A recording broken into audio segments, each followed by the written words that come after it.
Voici le témoignage de Tyrone Williams, un ancien proxénète et vendeur de drogue qui, en 2001, lors d'un accident de voiture, perdit un bras, se noya dans un étang et se réveilla en enfer, avant de revenir à la vie à la suite d'une conversation avec Dieu. Je suis allé en enfer et il m'a été permis de voir les mêmes choses que l'homme riche a vues. Beaucoup de gens veulent savoir. C'est réel, c'est très réel. Une grotte pleine de questions, dans laquelle la vérité s'était scellée. Combien de personnes meurent sans avoir réellement Jésus-Christ comme leur Seigneur et Sauveur?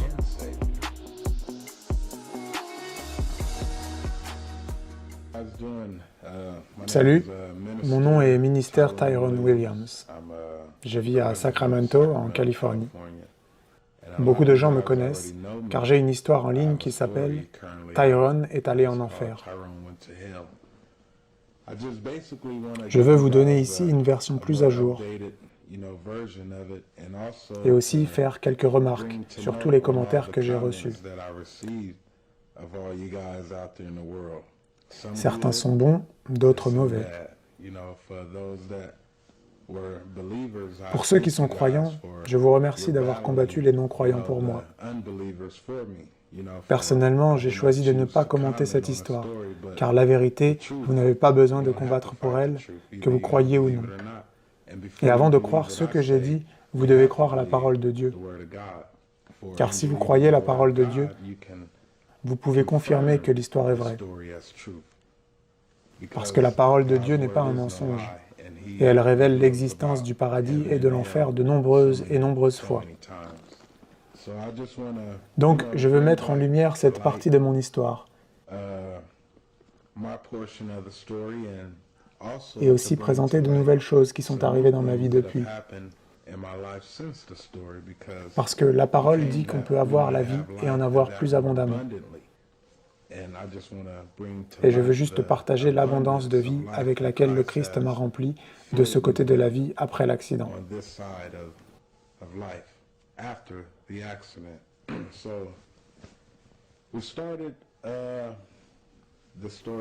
Donc, mon histoire s'est produite en 2001, en juillet.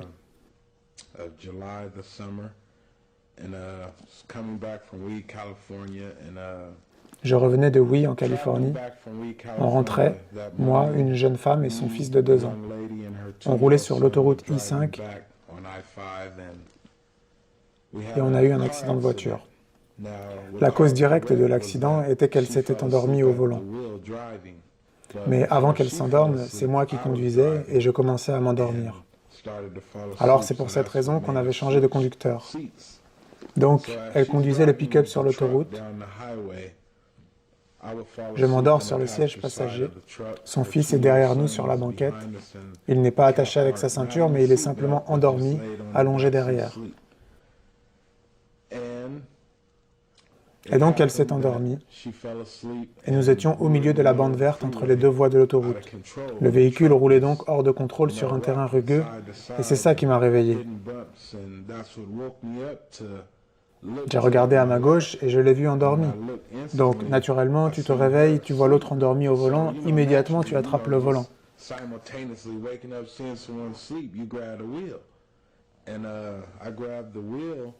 Et elle s'est réveillée à son tour et elle a appuyé sur les freins parce qu'on roulait en dehors de la route, sur la partie verte qui n'est pas complètement plate.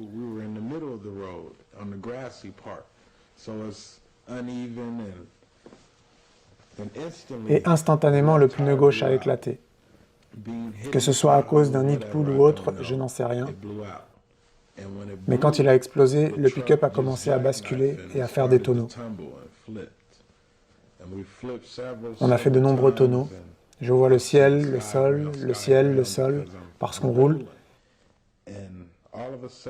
Et instantanément, c'est là que tout est devenu noir pour moi, parce que j'avais été éjecté de la voiture. L'autre point de vue de l'histoire, celui de la jeune femme, c'est que lorsqu'elle a repris conscience à la fin de l'accident, sous le choc, traumatisée, ensanglantée et souffrante,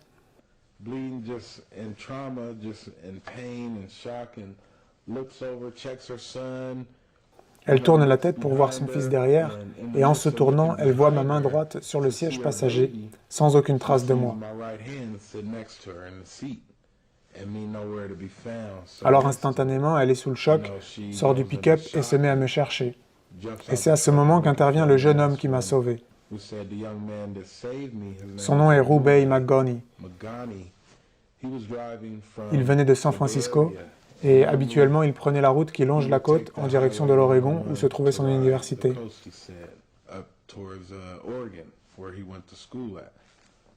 Mais cette fois-ci, Dieu avait retardé son voyage et l'avait amené à prendre l'autoroute I-5.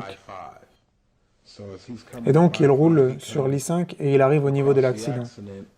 Et c'est là que Dieu l'a utilisé pour faire ce qu'il a fait, c'est-à-dire me sauver en me trouvant.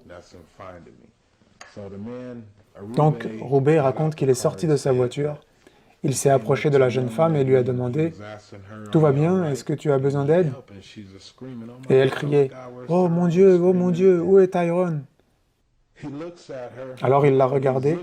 Vous savez, quand une personne accidentée est sous le choc, vous êtes confus, mais vous voulez aider. Et d'autres personnes s'arrêtaient parce que l'autoroute était bloquée. Et il raconte que des gens s'approchaient du lieu de l'accident. Il dit que, alors qu'il parlait à cette jeune femme, un autre homme arrive et marche derrière elle. Il l'aperçoit dans sa vue périphérique. Il regarde la femme, mais néanmoins il voit cet homme qui pointe du doigt et qui dit « Il est là-dedans ». Et c'est pour ça que Rubey dit que c'était un ange, car personne ne savait où j'étais. Donc Dieu a dû utiliser cet homme ou cette personne pour pointer à Rubey là où je me trouvais.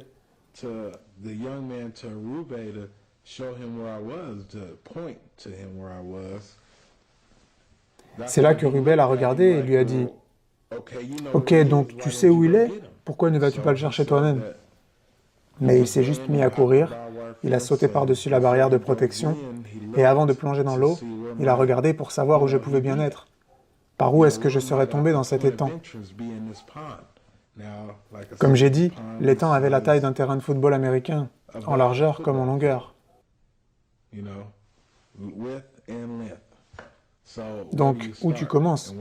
Tu as toute cette étendue d'eau. Et ce n'est pas de l'eau claire et transparente où tu peux voir ce que tu cherches.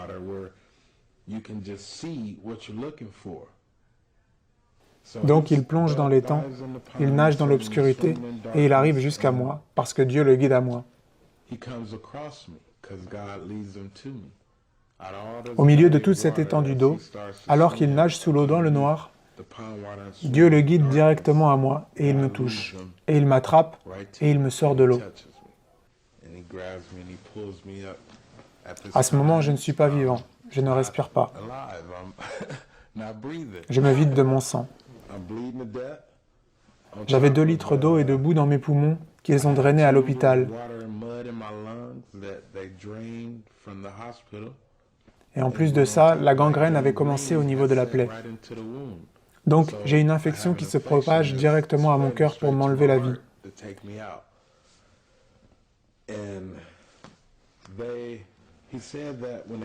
Et il dit que lorsqu'il m'a tiré jusqu'au rivage, il a enlevé son t-shirt et il l'a donné aux gens sur le bord qui commençaient à essayer de me réanimer.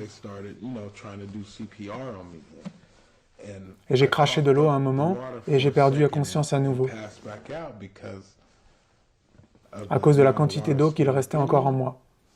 Et en plus de ça, mon sang se vidait. Le sang est la source de la vie. Et quand tu perds ton sang, ta vie s'en va.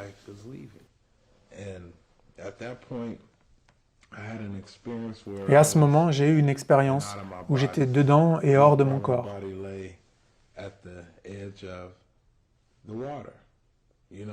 Parce qu'ils étaient en train de me réanimer sur le rivage de cet étang. J'étais dedans et hors de mon corps, pourtant j'étais en mesure de voir de dessus, tout en